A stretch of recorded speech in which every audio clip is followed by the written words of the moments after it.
50 years, half a century of dedication, service, and stories. Some heroic, some funny, and every one of them worth remembering. The Flower Mound Police Department began with just a handful of officers and a vision to protect and serve a growing town that hadn't even begun to imagine the community it would become today. Through the years, uniforms have changed, patrol cars have evolved, and technology has transformed the job. But one thing has stayed the same: our officers' commitment to the residents of Flower Mound. Today, we celebrate that legacy with the voices of those who paved the road for all officers to come. It was dangerous, but we liked it. It was big and wide open and rural. I drove out 2499 and I'm like, where's the town? Nothing. It's just 2-lane blacktops and no houses, no buildings. So all the major roads, Cross Timbers, 2499, 407, all those roads were 2-lane asphalt roads with bar ditches.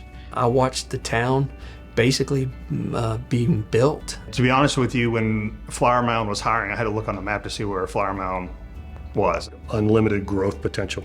I mean, you'd have to be blind not to see, look at DFW, look at Flower Mound, and where it was going to go. And I wanted to be on the ground floor of that and see where it went. Paul Drury.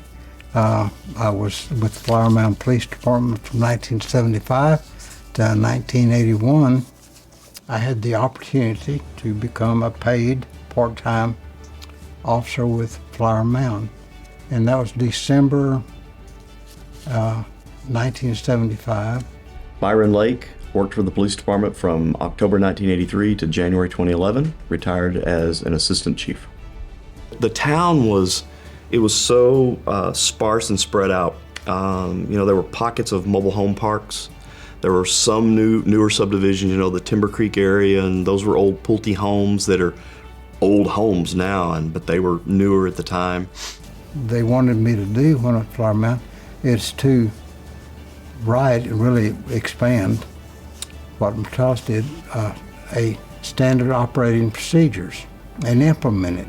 There was excitement too, because you could see they'd come out and put stake markers in and flags. You're like, what's about to happen? And the next thing you know, there's bulldozers going through and graders and cutting roads, and you just watched this. And it's funny because every time they'd build something, you didn't realize what was in the trees behind it.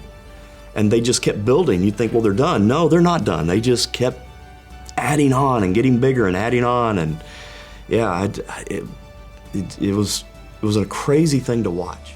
Mark Glover, Flower Mound historian. I've lived in the Flower Mound area since the early 70s, and glad to be here with you today. Well, Flower Mound was wide open spaces. It was really a part of Louisville, so we all felt. I mean, all the kids went to school at Louisville High School. The families went to church at the Louisville churches for the most part, and Flower Mound was just a sprawling area of small farms and ranches and a few lake cabins out on Lake Grapevine. When I started, we only had 12. April of '85, I was the 12th officer. So my name is Richard Brooks. I began my career in Flower Mound in 1983, and I retired in 2016 as a captain. But yeah, it was completely different. We celebrated things like our first grocery store and our first fast food place and our first forever you couldn't buy a pair of pants in Flower Mound, so Kohl's opened, and that was a celebration. We would very often get loose livestock calls. And so you're out there, trying to herd cattle or a loose horse or something. And at that point it was, if you can't find a landowner, put them in any pasture you could find, and somebody else sort it out later. It was just all land, farmland, open space. It was much harder to get one place to another than it is now. You really have to back up probably to the 50s, 60s, and early 70s to understand the culture, what Flower Mound was, and why the police department came to be. The roads aren't named. They're wooded, they're hilly. So you answer a call, you got your call on CB, or a call that came in at night, you got in your car, and you went to where you knew to go or could find to go, but you ended up in an area where you couldn't tell the backup officer where you are. At 18, you could be a peace officer in Texas. Couldn't buy your bullets or your gun, but you couldn't drink. You couldn't buy alcohol, a gun, or bullets, but you could be a police officer. Becky Daves. I started with the PD September 17th, 1981. I retired September 30th, 2008. There was really nothing much out here. You had the houses out the west end of town, and most of those were little fishing weekend shacks that there wasn't much population out there. My name is Clay Pierce. I was employed with Flower Mound Police Department from November of 1988 and retired in January of 2019. At the time of my retirement, I was a lieutenant over the Professional Standards Division. From the time I started till the time I retired, the roadways developed, big major roadways, 2499, 1171. Morris Road had just been completed on the north end, making it a 4-lane roadway. So housing developments blew up everywhere. The whole town just exploded from the time I started till the time I retired. It's just crazy how much it grew that short a period. I always wished I would have taken pictures of the way things were. But it was about 12,000 people, and so all the major roads, Cross Timbers, 2499, 407, all those roads were 2-lane asphalt roads with bar ditches. We probably need to go back to Wildflower Mound just a minute. Now that was pre-50s and pre-50s, and it was just a bunch of farms and ranches. No law enforcement that I knew of other than the county sheriff, that in a county that was much smaller than what Denton County is now, probably a few 100,000 people and 700 people most in Flower Mound. So it was a different time and place. There was a Flower Mound, and there was a Flower Mound Newtown. Newtown had a nice big fancy building, paved streets right around Newtown, close in to Louisville. They were going to form a city that you could work in, live in, go to school in, go to church in, all in the same geographical area. It was going to be the future. Public safety, no more fire, no more police, all under one umbrella. You train policemen to be firemen, and you train firemen to be policemen. So the policeman carried all his bunker gear in the back of his squad car, and you'd rush to the fire. You'd take off your police stuff, gun, and all this, and put on your fire equipment and go fight the fire. And I said, okay, we'll try this. And brother, was I wrong. I knew it going in, but I had to try it. We eventually gave up and said, we cannot do this. I will not do this. We finally split the department. As Flower Mound grew, so did the police department. There was a time in that early history that the whole department turned in our resignation. The whole department, 3 of us. There were 17 police department employees in October 1983. 13 of those were sworn. When I got hired, there was the chief, an assistant chief, and then lieutenant, and I think there was 3 sergeants and probably 8, maybe 9 patrol officers. So it was very small. And we would have 3 to a shift, a supervisor and 2 officers. And You know, when you run out of shift that week, you'd have one day with all three of you there, but most days were two. When I first started, 2 officers could pretty much, and a sergeant could pretty much handle stuff because the population was, I don't know, maybe 8,000, 9,000. We were on 8-hour shifts then, so our evening shift, our minimum staffing was 3 and a supervisor. So essentially 4 of us, you know, were responsible for the whole town in that 8-hour shift. Wendell Mitchell, Assistant Chief, and I began with the Flower Mound Police Department on March 1st, 1994.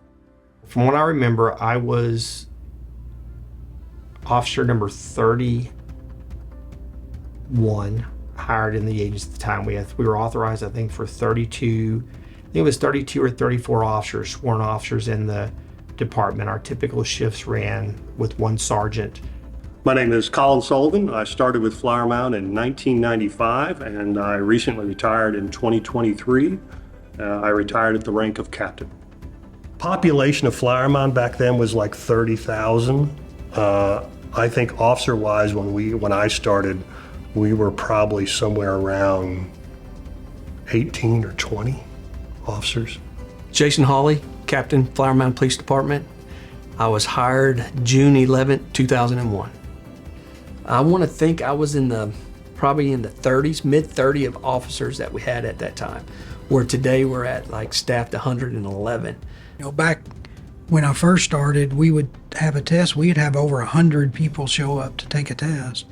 I applied at a number of agencies, but you would be amazed at that particular time, back in the early 90s, how competitive it was to get in and on with an agency.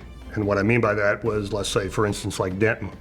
I applied with Denton PD, and it was literally a basketball auditorium full of 500 applicants, men and women. And we were competing for maybe 1, maybe 2 positions. And then it got, over the years, progressively more difficult to do that, to get that number of people. Yeah, there was a short amount of time when my job wasn't very stressful because I only had 6 openings, and then they passed the crime tax, and overnight I had 26 openings. The 90s was a lot of growth, like you said. We had the crime tax come in, hired a lot of officers, and not only do we have to hire officers, we had to hire civilian people to help support those officers. FMPD has always prided itself in our service to the community. I think the community learned to respect a little bitty police department of Flower Mound. Yes, when I started here up until the point I retired, I always felt like the police department and the community, we were on the same page. People ask me all the time, what was it like working for Flower Mound? And I said, well, it was a really nice community in the sense that I believe the police department liked its citizens and the citizens liked the police department. We live in a good community that supports us. We have good government that supports us.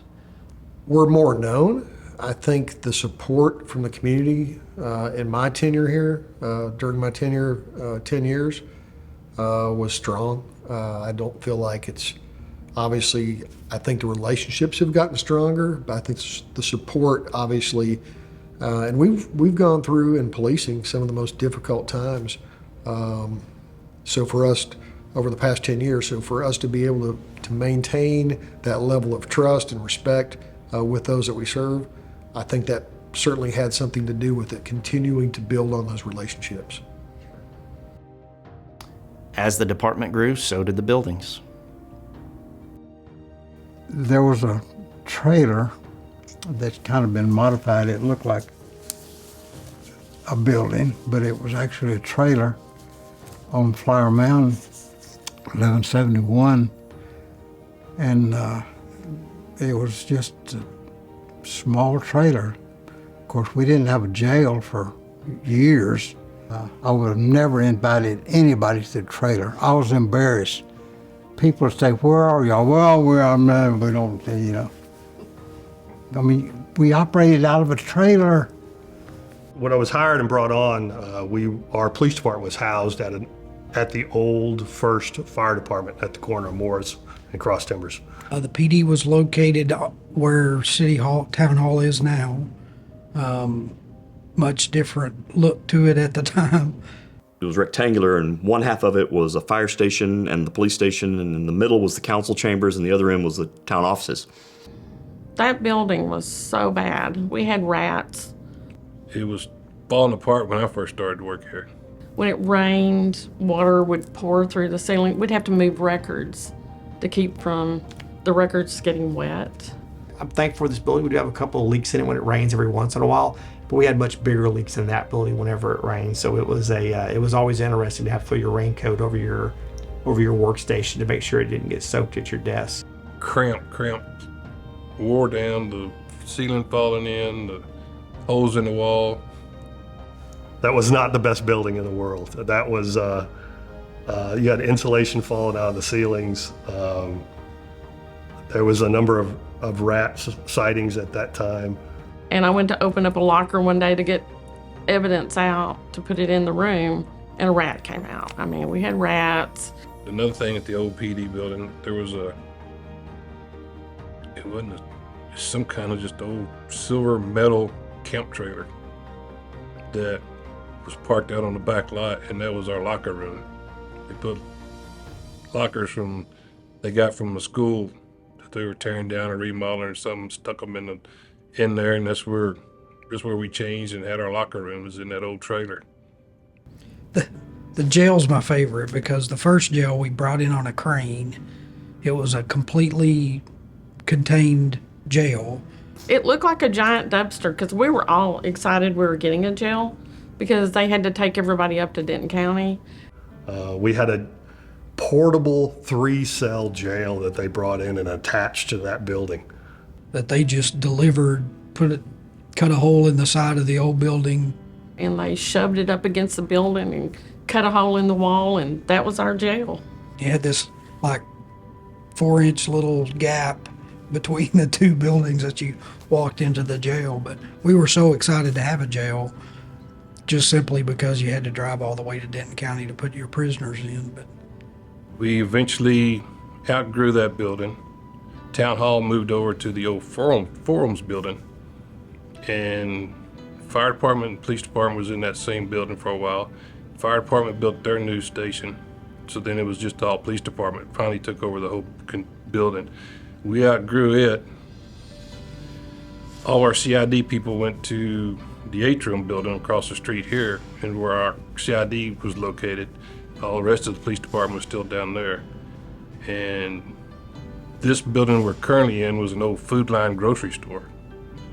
And it went out of business. The town bought it and developed it into the police department now. This actually, police department used to be a Food Line, which I guess their bad meat was our gain. Everybody gave us a hard time for a long time about having a police department in a grocery store, but this building was a big deal for us because we never, I don't believe, could have afforded this many square feet had the building not been here. We were able to modify it. So yeah, we spent a lot of time laying this building out and designing it, and trying to get the areas together so it would flow well and work well and be an effective and efficient building. And it has. Over the last 10 years, we've had to add on to this building to make it work. And you know, we've added additional parking here. I was over a locker room renovation, adding a training room and expanding our physical fitness room. We've done a lot, and to end that, I would just say that it's time for a new building now. I mean, this will get us through for the next few years, but we're running out of space.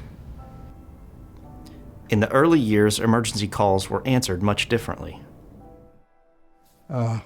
We didn't have a dispatcher for years. We had a desk in there, and there was a telephone.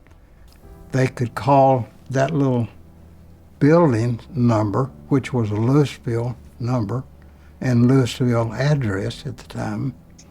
And that number, the last officer on duty, he would punch in the next officer that was on call, and that call was transferred to their home. So that was an improvement over the first way we received calls. Was people would call Denton County Sheriff's Department. Denton County Sheriff's had our number Unit 300, 301, 302. And they would call one of us with the information about the call. We finally were able to hire and get a frequency just for Flower Mound. So there was a time in there that you had two numbers to call. Either the town of Flower Mound had a dispatch number, which was only there during certain hours of the day. After that, Denton County still did that. But we went in partnership with Highland Village. We would furnish some personnel, facility, equipment. They would pay so much, and so we would dispatch for the Highland Village as well as, of course, Flower Mound. Well, we dispatched for Highland Village also. So it was really funny. When we had a fire call for Highland Village, if something was on fire, we had this phone sitting on top of the console. And you picked up this phone and you held down this button on the receiver and you announced the fire call. I think we had 4, and we ran one a shift, and we dispatched both police and fire. The first time I went to training, I found a free class and I worked deep nights, got off deep nights and went to this free class. I didn't get paid for it. And you had to answer the window after hours because the lobby was open. So you had a little sliding glass window, and 3 o'clock in the morning, people would walk up on you. And we had call cards. They called them call cards. So you took a phone call and you wrote down the information on this call card, and you just kept them laying to keep the call straight, laying in front of you. But you had a log that you did everything that didn't respond to a call. And then you had a card that you filled out about what the call was. And then those were all maintained and turned in at the end of your shift. we did advance a little bit and got a new Motorola system. And when the officer would check out, he'd hit a little button so you knew what time. It was really advanced for us. So when we got a computer, it made it nice. You just typed it in. It was really quick, and you printed it out. You didn't have to use whiteout or, anything because we had one sergeant that was just absolutely appalled if you misspelled a word, so. As situations and calls became more dangerous, the need for a SWAT team arose. It's like we didn't have a SWAT team, so. That came several years later. We didn't have any kind of tactical unit, and so you need to do something, you just did it. We had a particular house here that was doing a lot of meth cooking, so we had a group of just patrol officers got in the back of a pickup to execute a search warrant. We went and executed that search warrant, and it was pretty significant, dangerous situation, and we kind of hot-washed it afterwards and said, we got to get some training. We can't just do this kind of fly by the seat of our pants kind of thing. That generated a conversation that, are we on the cusp of needing more training? Are we on the cusp of needing equipment? We actually started a SWAT team that began over many years growing to what it is today. So, next thing I knew, there was 8 or 9 of us. We went to various different SWAT schools. It was a really good time. We were learning and training a lot during that time. I was on SWAT from 2004 to 2014. I was a team leader. Loved it. Our SWAT team has grown from a team that we started out with a couple of rifles on it. Everybody, had a handgun is what they were, to a team right now that can handle just about everything.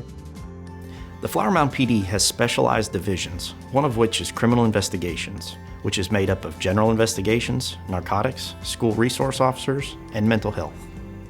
Back then, it wasn't like it is. We didn't have the computer programs and access to internet and all that like they do now.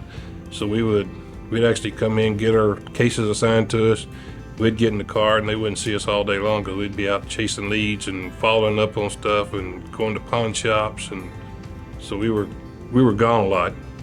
We only had two, so it was general. You kind of did everything based on how many cases the other guy had, but CID, I think, only had maybe 3 detectives. Joe Adcock, detective, crimes against children, and I started here at Flower Mound September 1997.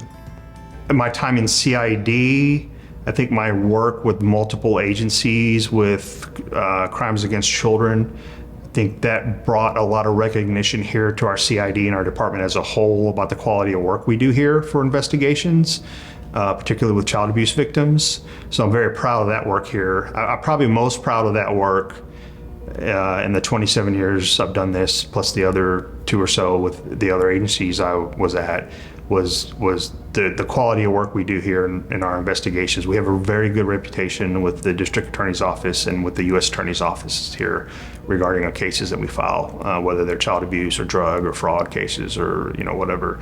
So I'm very proud of that. And then regardless of people transitioning out or getting promoted out of CID, I think those core values and that work ethic has remained in the 15 years I've been in CID. 1997, 98 is when the narcotics unit was first started. That came about where we had some issues within the town, and the chief at the time saying, we need to obviously address this before it gets any bigger. And so we started from the ground up, building policy, getting the undercover vehicles, the driver's license, the credit cards, the off-site housing. We put all that together. And we had to learn to work these cases from start to finish. It was new to everybody. So basically the chief of police came to us and said, here are the keys to the car, start one. And we had to build it from scratch. We started off somewhat back then in somewhat deep undercover. You didn't associate yourself in any way with the police department. And I grew the long hair and the earrings, and I had the beard. I was a very bad imitation of Billy Ray Cyrus, I think is the way you describe it. It was a great time. I thoroughly enjoyed that, from the time working as an undercover with the beard and the hair and the earrings, and really getting a good view of not only Flower Mound, but where those drugs were coming from outside of Flower Mound. So we would chase those leads, which obviously took us outside of our jurisdiction, which was also quite the adventure. We had to really get a game plan on how we're going to work these cases. I can recall one year we had worked, it was double-digit true opioid fatality deaths. It was easy to find meth back then and to work those type of calls. Major accomplishments since I've been here for me was getting assigned to the narcotics unit. Officer Adame, canine handler for the Flower Mound Police Department. I've been employed since May of 2003. I started with the Flower Mound in May of 2003. I was assigned to patrol for a couple of years, and then was asked to see if I was interested in being the canine handler, and I applied, and luckily I got the position. So once I got into the canine unit, I started learning a little bit about the previous dogs before me, and I know there were 2 dogs before me. One of the handlers was Paul Lake. I know he had a German Shepherd. I don't remember the name of the dog, but he was not working here when I started. Alan Wortman had Bo, which was a Golden Retriever, and he was getting out of the position, and that's when I took over, and I had Bo. So I worked Bo for about a year, and we retired him, and from there we ended up getting a grant to get another dog, which we ended up with Bullet, and he was a Belgian Malinois. He was dual purpose. He was an apprehension dog and a narcotics dog. in 2018, after being in patrol, back in patrol for a little bit, I was asked if I would apply back to be a canine handler, and I jumped at the position. It was going to be a single-purpose dog, a narcotics-only dog, and I would get to choose the dog myself. So I jumped at that chance, and luckily I got the position again. And along came Aries. Well, I can remember the SROs there was only 3 SROs, one for each high school and then one middle school SRO. Those school populations were booming, and so were the issues within the school.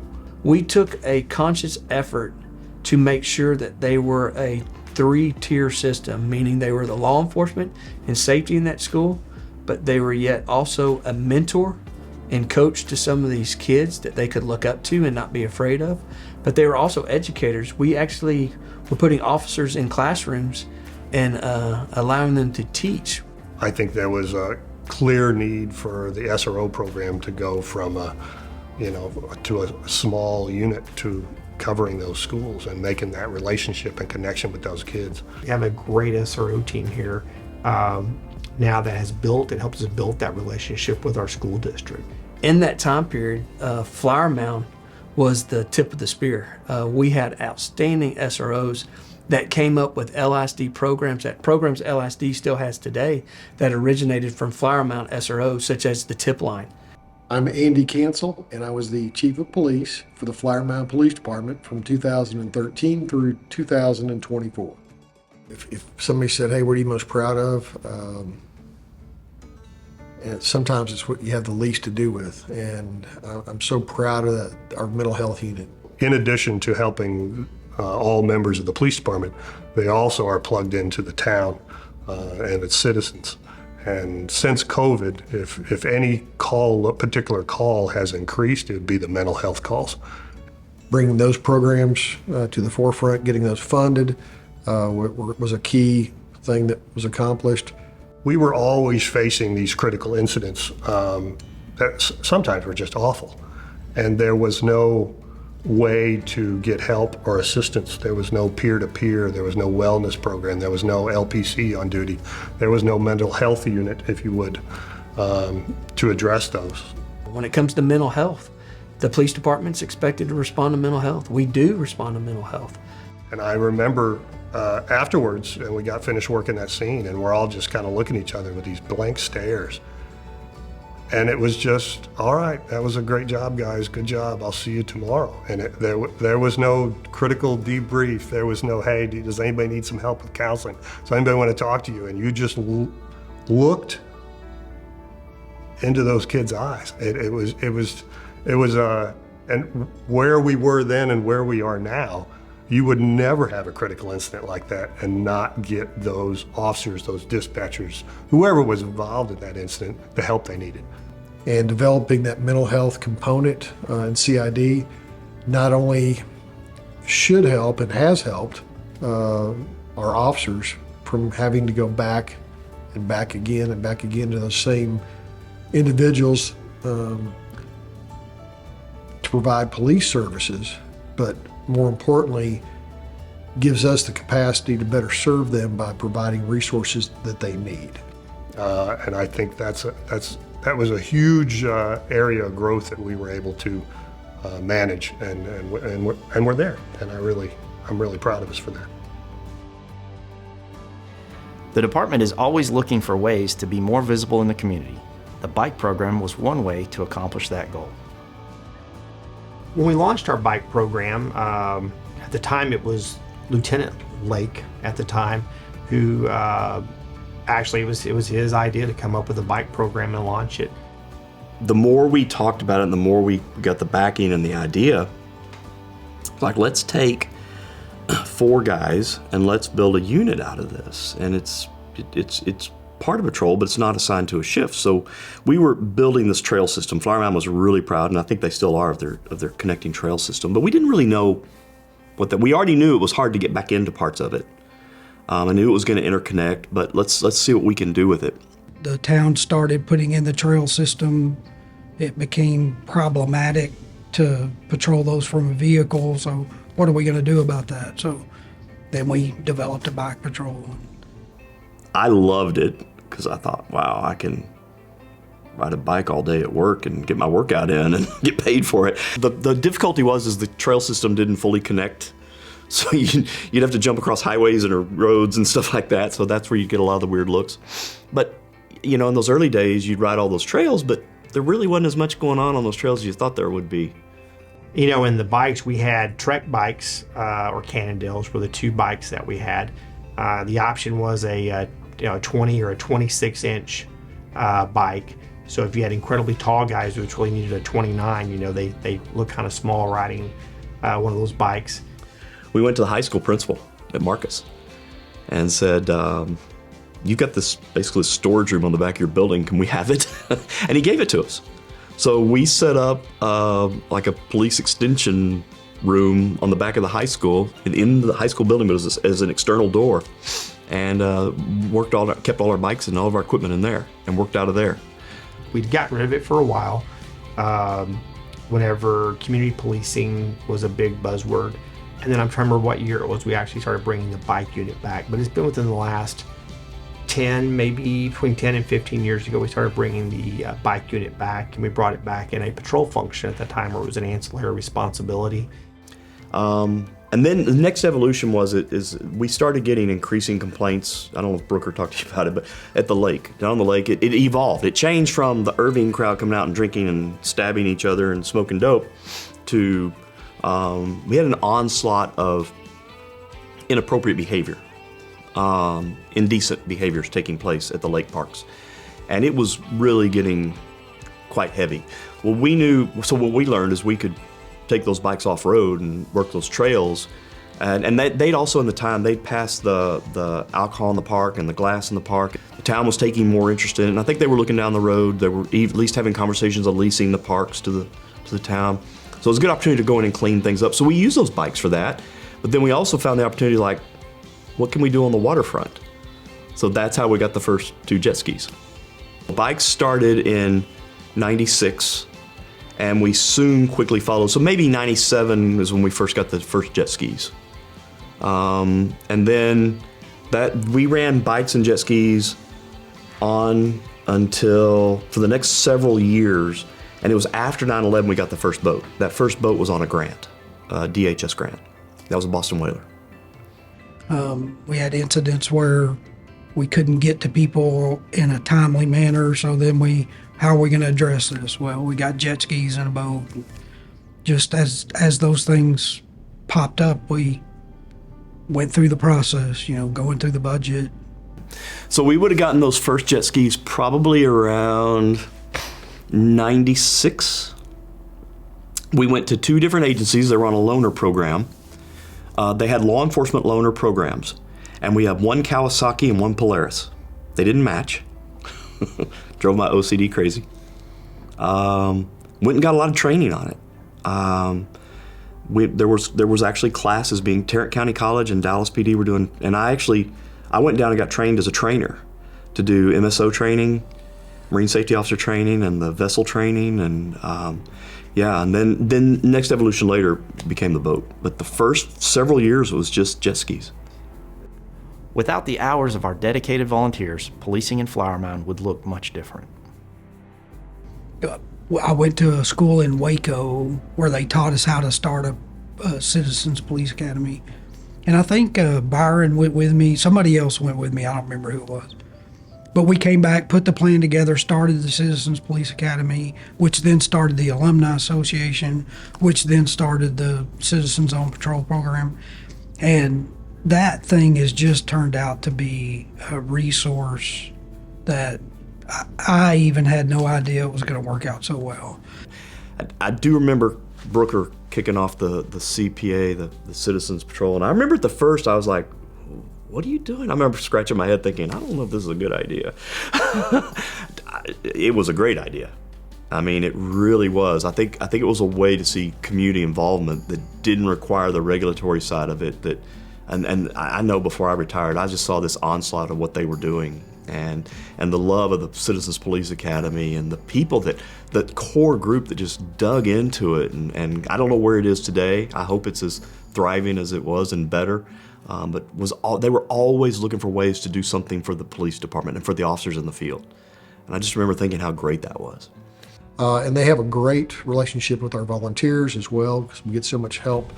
Typically 8,000 to 10,000 hours a year from our volunteers, which, without them, it would be a different police department.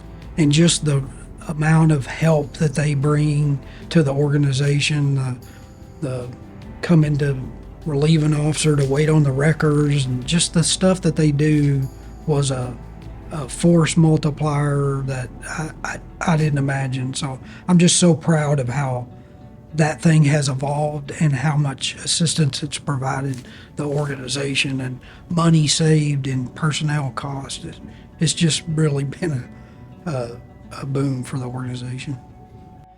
From the early days of a crime prevention officer to the current community services unit, the police department has always been dedicated to its relationship with the community. I think when you look at our community service, how much that unit has grown over the years. And Flower Mound craves that. They need it. I'm a citizen here in Flower Mound and have been for over 10 years. And I love seeing that interaction between the officers, the police department, and the citizens. It's just the amount of different programs that they do.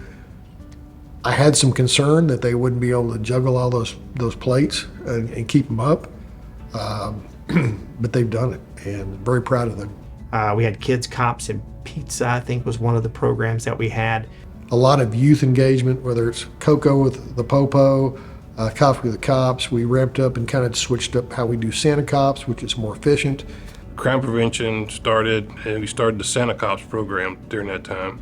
And it went from just the early beginnings where there wasn't a whole lot to it to at one point it got so big it got out of hand.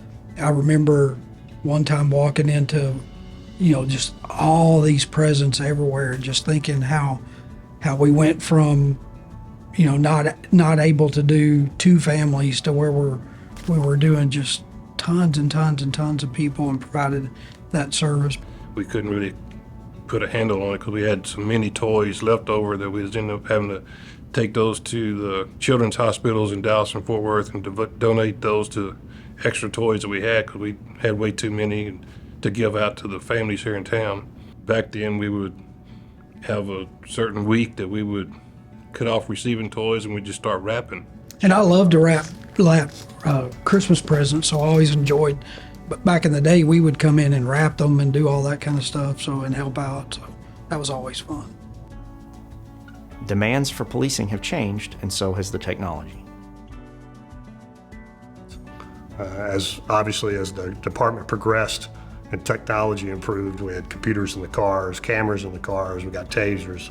So we were kind of behind when I started here. We didn't have computers in the car, and we had a corded cell phone in the car that we were basically told not to use at all unless we were on fire and our radio didn't work. Then we could pick it up and call somebody because it was, $5,000 a minute or something for the cell phones in the car. We had the squad cars, had a shotgun rack that mounted with the barrel facing the floorboard in the passenger seat, and the radio. That was it. The first cars that I remember were Torinos with a police package, and we could have a lot of fun on some of the roads around. Primarily drove Ford Crown Victorias, and those cars were fun to drive. They were a great squad car. So they were probably the best police car. And we had to, you'd go out every day and check the oil because about once during your week you're working, you have to add at least a half quart of oil because they'd burn oil. I remember when they did put the first camera in, it was literally a camcorder that they strapped to the dash with bungee cords, and that was your camera. I can remember when we put video cameras in our cars. They were VHS tapes that we were responsible. You had to carry a backup VHS tape. It was on this V thing, bungee cord and it bounced around. So at the end of shift, you had to turn in your VHS tape, because if it had evidence on it, it had to be turned in. And we'd have little silver, look like rain caps, rain hats or shower hats. We'd have to put over the camera when the car was parked just to try and keep the sun from beating on it. We used to handwrite reports. We don't handwrite reports anymore. Everything was handwritten. Everybody carried a whip-out pad, and it was on your visor, and you were dispatched over the radio, very similar to how you're dispatched today. But you would write down your call for service, and you would use our old MapSco, which our old MapScos are nothing like a MapSco. They were homemade MapScos, and you would find the grid by the street, and that's how you would find your location to go to that call. Either the dispatcher would tell us what page in the map to go to, or we'd have to look in the index of the map, find out the street name, and it'd tell us the page, and we'd have to flip over in a notebook. You got to remember, when we get a call for service, instead of just hitting the key and having that map pop up on the computer screen, we would have to dig through a MapSco. And that became, when you were, trying to find a house, code 3, and it was in a neighborhood you weren't familiar with, and you're having to pull out a MapSco and take, 20, 30 seconds to try to find out where that house is, that piece of technology coming through was huge. I was an early person to bring in body-worn cameras into the organization. We've got people now that have picked that project up and are running with it. There was many a call for service where I wish I would have had a body cam on, and I would have avoided an enormous amount of frustration of he said, she said. Flower Mound PD has always been a family. There were some great people that were here, and collectively we were able to put together what I believe is one of the finest organizations in Texas. The thing I'm most proud about is the relationships that I had with the officers. I cherished the relationship that I ended up with. Man, we're a family here. Man, it's the people. I mean, it's a family. And we have a great team here. So being part of that is my proudest moment. So yeah, I love looking back at my career, seeing at all the units and different divisions that I've worked, and being a part of the team. The thing I'm most proud about is just being involved with this department. This department was a great department. When I first started, it was small.